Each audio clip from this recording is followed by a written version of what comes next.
Oh hey, haven't seen you in a while. Come join me. So yeah, I haven't put out anything since November. It's now April, so it's been quite a while.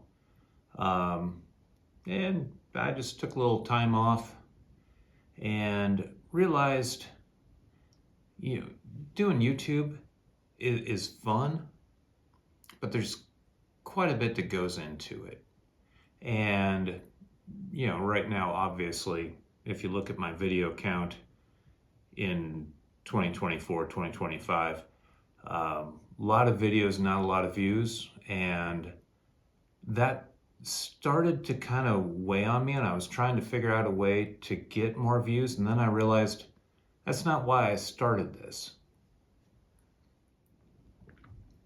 Really, I started the Small Town Steve stuff for a couple reasons. One, I really like making videos and I like doing things around the house. Two, I have Mondays off. There's nobody else here.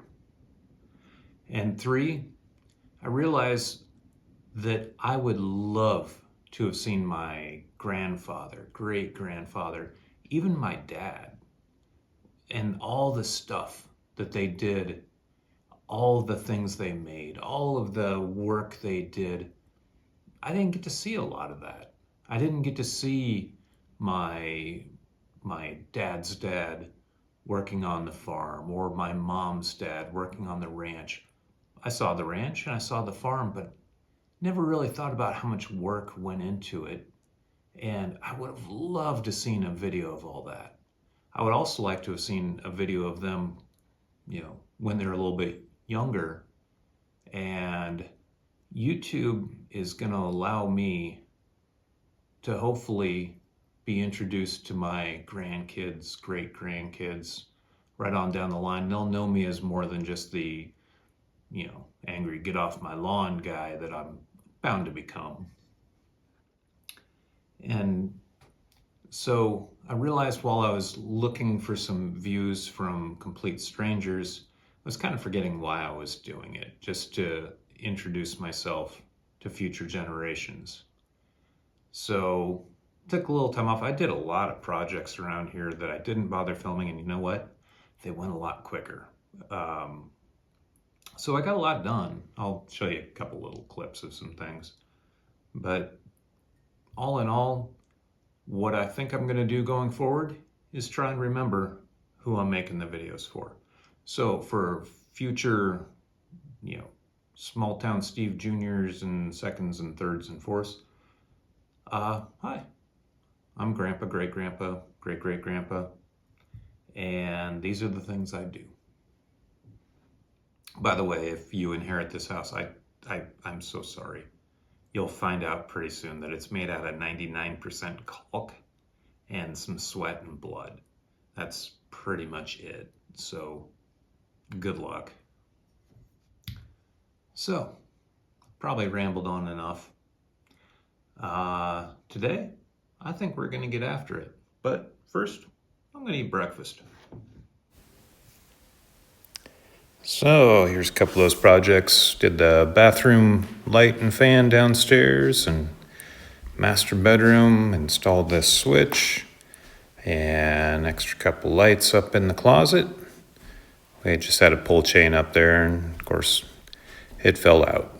So here we go. Let's get to work outside. It's a little breezy today, but gonna get some work done in front of the house. We'll see how much we can do on a front bed.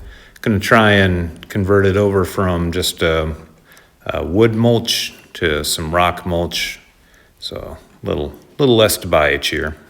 So let's get after it.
getting back in there and soaking too close to the foundation and causing a problem inside. This slab is sunk backwards, or sunk down in this corner. That's going to have to be addressed eventually. But for right now, what I think I need to do is have a border here that I can build this bed up against. So at least stuff falling right here slopes away from the foundation. Anyway, so that's a little bit of a setback. Get a little less done today than I thought, but need to make certain that this doesn't drain back in towards the house.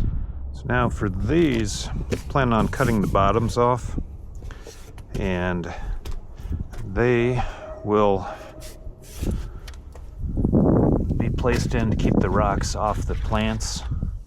I'll have this one here for clematis, and I'm just buying new clematis. I really didn't like what we had there, but I'll dig out the bottom so we're planted in the ground. This is just holding the rocks away from the plants themselves. And then I've got some smaller ones.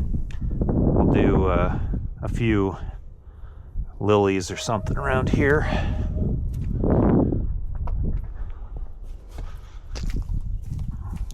There's the smaller ones. Cut those down about that far. And then these bigger ones I will cut to put around these lilies and just kind of keep the rocks away from the plants.